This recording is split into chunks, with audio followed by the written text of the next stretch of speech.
नमस्कार दोस्तों, मेरा नाम है मीत उपाध्याय और आप सभी का स्वागत है आत्मनिर्भर चैनल मैनेज बाय पीएमसीआई में। दोस्तों, आज की वीडियो में मैं आपसे बात करने वाला हूं एक्सट्रैक्शन ऑफ मेटल्स के बारे में। आज का जो ये वीडियो है ये स्टैंडर्ड 10th चैप्टर नंबर 3 के अंदर मेटल्स, नॉन मेटल्स और उसकी जो बातें हैं उसके बारे में मैं बात करने वाला हूँ। मेन इस वीडियो में मैं आपसे बात करने वाला हूँ एक्सट्रैक्शन ऑफ मेटल्स के बारे में। सो गाइज, बेसिकली हम सबको ये पता है कि एक्सट्रैक्शन ऑफ मेटल का मतलब क्या। एक्सट्रैक्शन ऑफ मेटल मतलब उससे पहले ये हमें समझना चाहिए कि ये जो पूरी दुनिया है ये एलिमेंट्स की बनी हुई है। And when we are dividing this elements into further parts, तो वो मेटल्स, नॉन मेटल्स और मेटलॉइड्स ऐसे 3 पार्ट्स में डिवाइड है। जैसे कि आपने स्टैंडर्ड 9th में पढ़ा रहेगा कि पूरी दुनिया मैटर इन अवर सराउंडिंग। तो बेसिकली मैटर क्या है? Matter is basically the elements, और इन एलिमेंट्स को 3 पार्ट्स में हमने डिवाइड किया। और उन 3 पार्ट में से भी जो मेटल है उसको हम और क्लोजली देखें तो मेटल्स जो हैं ये हमें बहुत यूजफुल है nowadays. So basically metal is one of the most important element जो हम आज के दिन में सबसे ज़्यादा यूज़ करते हैं। और आज का जो हमारा वीडियो है ये कम्प्लीटली मेटल से ही रिगार्डिंग में है, यानी कि एक्सट्रैक्शन ऑफ मेटल।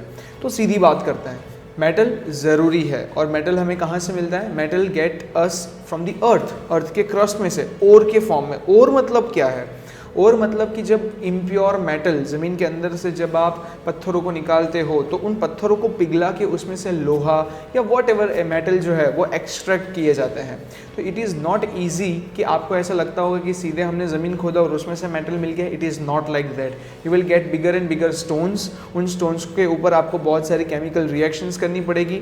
बहुत सारी रिएक्शंस करने के बाद उसको पिघला के उसमें से अलग अलग मेटल जो है वो आपको एक्सट्रैक्ट करने पड़ता है। तो हमारा टॉपिक यही है, एक्सट्रैक्शन ऑफ मेटल।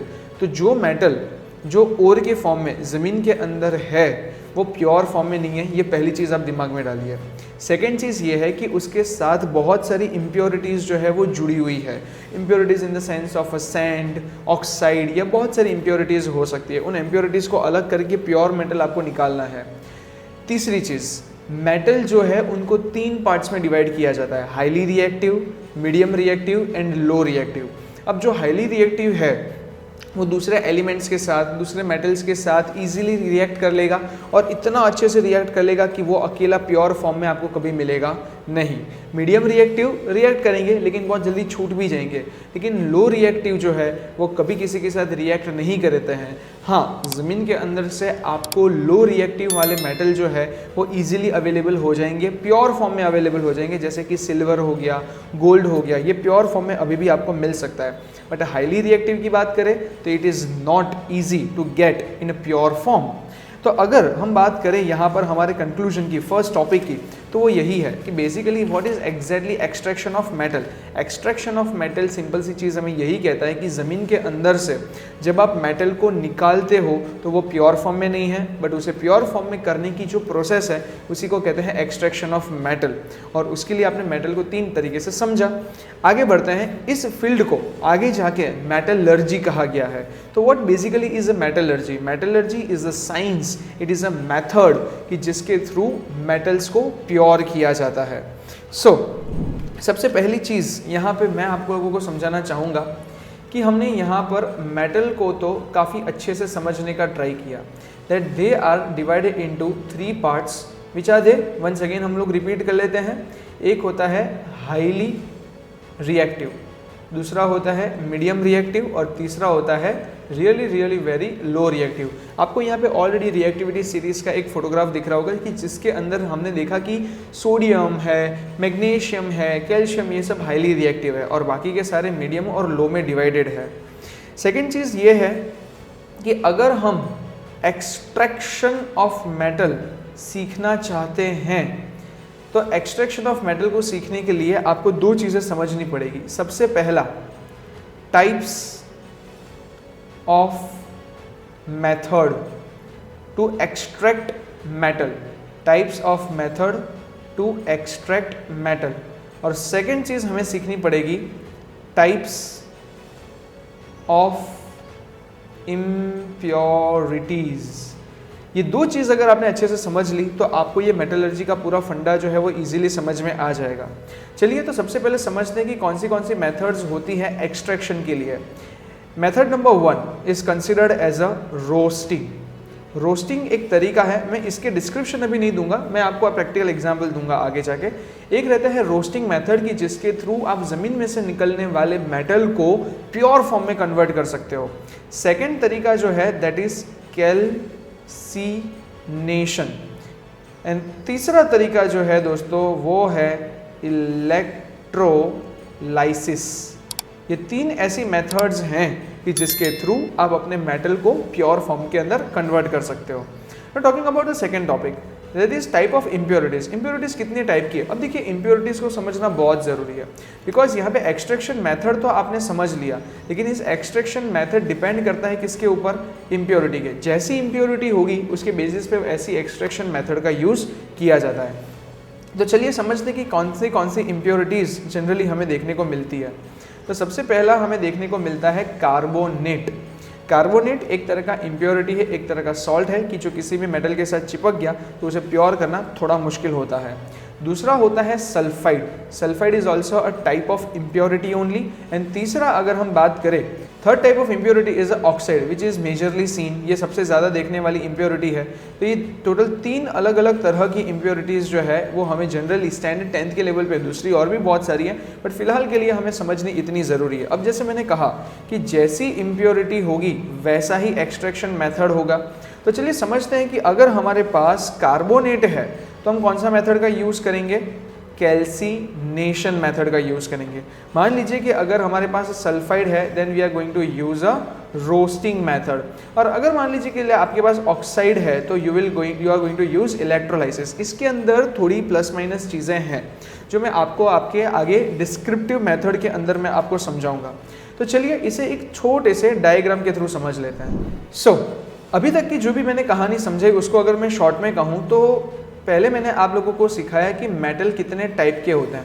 तो सबसे पहले अगर मैं कह दूं यहाँ पर कि एक होता है हाई रिएक्टिव मेटल, दूसरा होता है मीडियम रिएक्टिव मेटल, और तीसरा होता है लो रिएक्टिव मेटल, राइट। सबसे पहले हमने ये चीज़ सीखी। अब मान लीजिए कि कोई हाई रिएक्टिव मेटल है तो उसके अंदर जनरली कौन सी इम्प्योरिटी पाई जाती है? तो उसके अंदर इम्प्योरिटी पाई जाती है ऑक्सीजन, यानी कि ऑक्साइड हम जनरली इसको कहते हैं।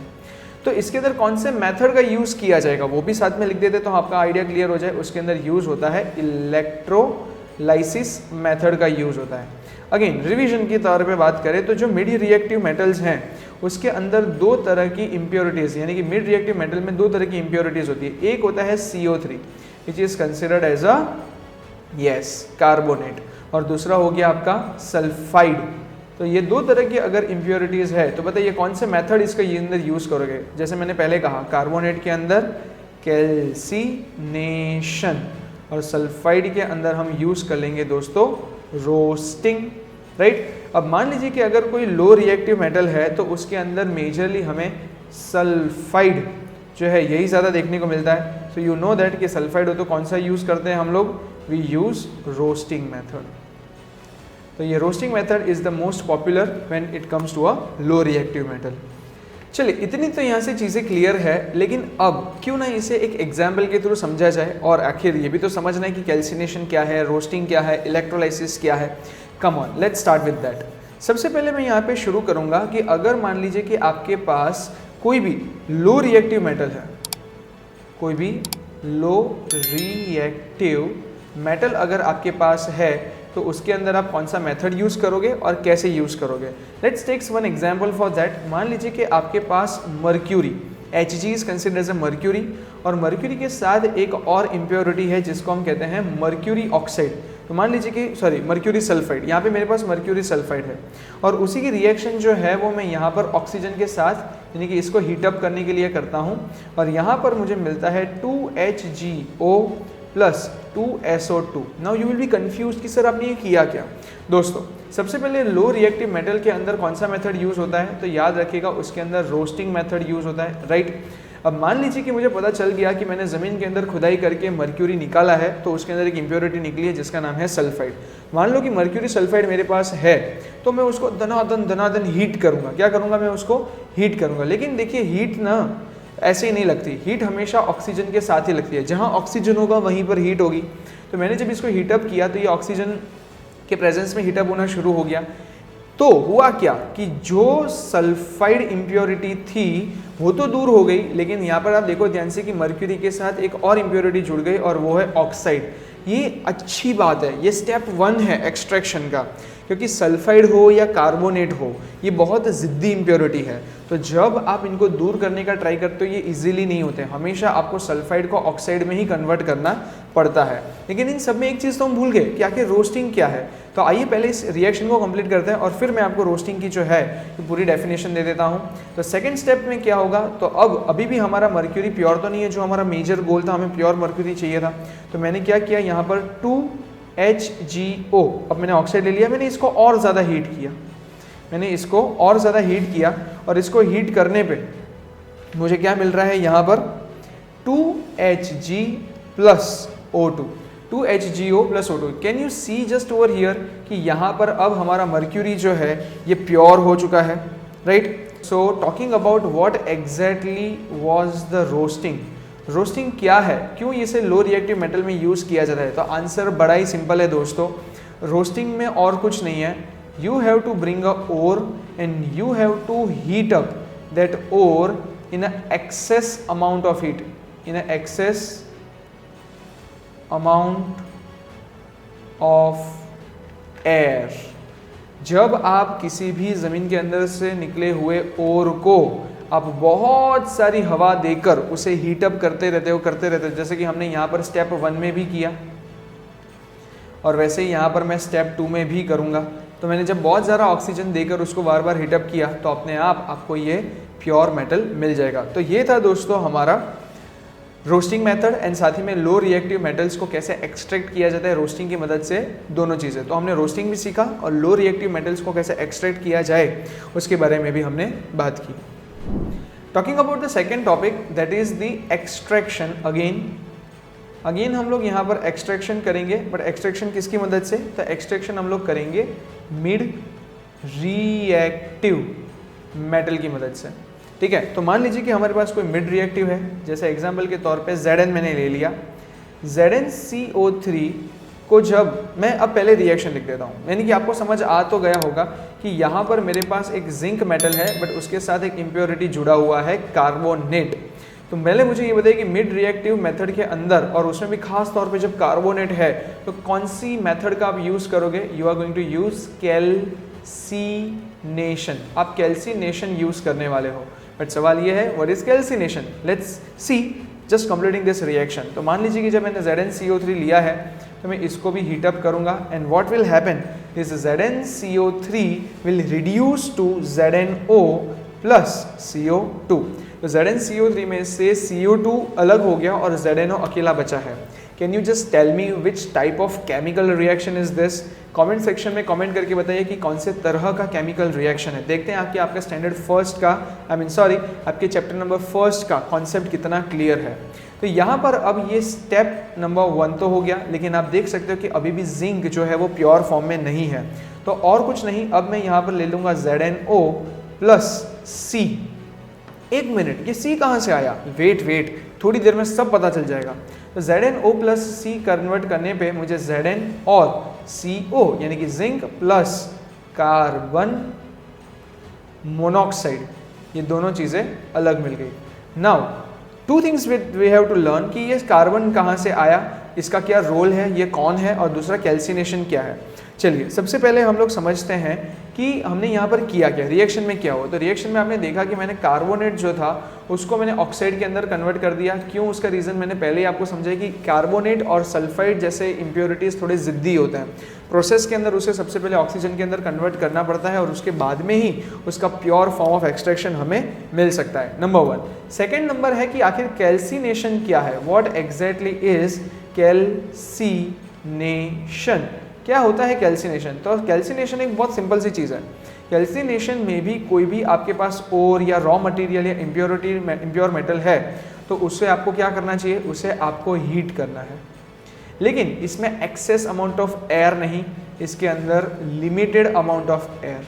सो when a ore is getting heat in a limited amount of air then this process is known as a calcination. तो ज़्यादा फर्क नहीं है, रोस्टिंग में excess amount of air, calcination में limited amount of air. Third चीज़, ये carbon आखिर यहाँ पर क्या कर रहा है? कार्बन जो है दोस्तों वो यहाँ पर एक तरह से रिड्यूसिंग एजेंट का काम कर रहा है। कैसे? जैसे ध्यान से समझिए, यहाँ पर आप देख रहे हो कि Zn के साथ O का बॉन्ड है और यहाँ पर ये कार्बन जो है वो अकेला है। Now it is seen that कि जिंक का ऑक्सीजन के साथ जो बॉन्ड है वो इतना स्ट्रॉन्ग नहीं है जितना कि कार्बन का। तो कार्बन जो है वो यहाँ पर एक रिड्यूसिंग एजेंट होगा। कार्बन जो है ऑक्सीजन को अपने तरफ खींच लेगा ताकि जिंक जो है वो प्योर हो जाए और यहाँ पर कार्बन मोनोऑक्साइड जो है वो भी एक सेपरेट हो जाए जिससे हमें प्योर जिंक मिल सके। तो ऐसे यहाँ पर बहुत सारी प्रोसेसेस हैं कि जिसके अंदर ऐसे रिड्यूसिंग एजेंट्स को डाल के आपका जो डिज़ायर मेटल है उसको प्योर फॉर्म में एक्सट्रैक्ट किया जाता है।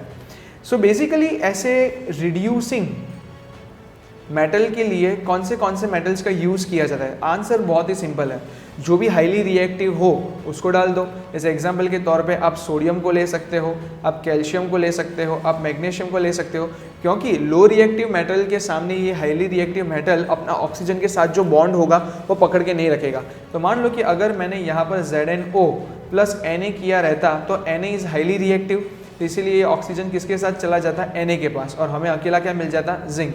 तो again sodium is use as a reducing agent in this reaction. तो बेसिकली बस यही तो है रिड्यूसिंग एजेंट का फंडा, कैल्सिनेशन का फंडा, और साथ ही में मिड रिएक्टिव को कैल्सिनेशन के थ्रू कैसे एक्सट्रैक्ट किया जाए। आइए आगे बढ़ते हैं दोस्तों। अब हम बात करते हैं कि हाईली रिएक्टिव मेटल्स को कैसे एक्सट्रैक्ट किया जाता है। Third point is how we are going to extract high reactive metal. High reactive metal को हम कैसे एक्सट्रैक्ट करेंगे? देखिए दोस्तों, इसका प्रोसेस बहुत ही सिंपल है। ये वैसे प्रोसेस का नाम है इसके अंदर इलेक्ट्रोलाइसिस, लेकिन इलेक्ट्रोलाइसिस जो है वो अपने आप में एक बहुत ही बड़ा टॉपिक है।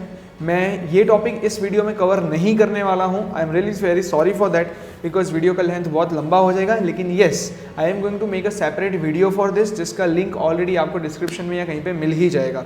तो डेफिनेटली इसे स्टडी कीजिए और इसे वहाँ पर जाकर कंप्लीटली इलेक्ट्रोलाइसिस सीखिए, बिकॉज आगे वाला जो मैंने पढ़ाया वो सिर्फ कॉन्सेप्ट है। इलेक्ट्रोलाइसिस एक सेपरेट क्वेश्चन के फॉर्म में भी आपको एग्जाम्स में पूछा जाएगा। तो नेवर एवर स्किप दिस, जाके उस वीडियो को डेफिनेटली देखिएगा। इलेक्ट्रोलाइसिस सेपरेट होने की वजह से मैं इसमें कवर नहीं करूँगा, लेकिन जो कोई भी हाईली रिएक्टिव मेटल्स है, जैसे कि सोडियम है और उसके साथ मान लीजिए कि ऑक्साइड है, तो यहाँ पर आप कोई और भी मेटल ला दोगे या रोस्टिंग कर लोगे या कैल्सिनेशन कर लोगे, बट ये वाला जो है ये सेपरेट होगा नहीं। That's why we have to do a electrolysis.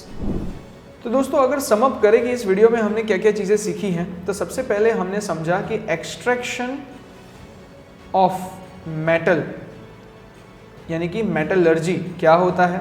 दूसरा, मेटल्स को कितने टाइप्स में डिवाइड किया जा सकता है, और उन्हीं के टाइप्स के बेसिस पे उसके अंदर कौन से एक्सट्रैक्शन मेथड का यूज़ किया जा सकता है। इसके साथ साथ मैंने आप लोगों को टाइप्स ऑफ इम्प्योरिटी, कितने तरह की इम्प्योरिटी होती है वो भी सिखाई, और उसी इम्प्योरिटी के बेसिस पे एक्सट्रैक्शन मेथड का भी यूज़ किया गया। इतना ही नहीं, बल्कि हम लोगों ने रोस्टिंग को, कैल्सिनेशन को और electrolysis, which we are going to further study in the next video, ये तीनों चीज़ों को मैंने आपको डिटेल में समझाया। इसी के अंदर अगर मान लीजिए कि आपके लिए लास्ट में एक छोटा सा क्वेश्चन, मान लो कि अगर मैं यहाँ पर सोडियम ऑक्साइड प्लस जिंक में अगर कर देता हूँ, तो क्या मुझे मेरा सोडियम यहाँ पर एक प्योर फॉर्म में मिलेगा? यस और नो? इसका आंसर आपको कमेंट सेक्शन में मुझे बताना है। हिंट मैं यहाँ पर दे देता हूँ, just go and study about the reactivity series. Reactivity series के बारे में आप जाकर इसे स्टडी कीजिए, तो डेफिनेटली इसका आंसर आपको मिल जाएगा। सो आई होप दोस्तों कि आपको इस वीडियो में मज़ा आया होगा।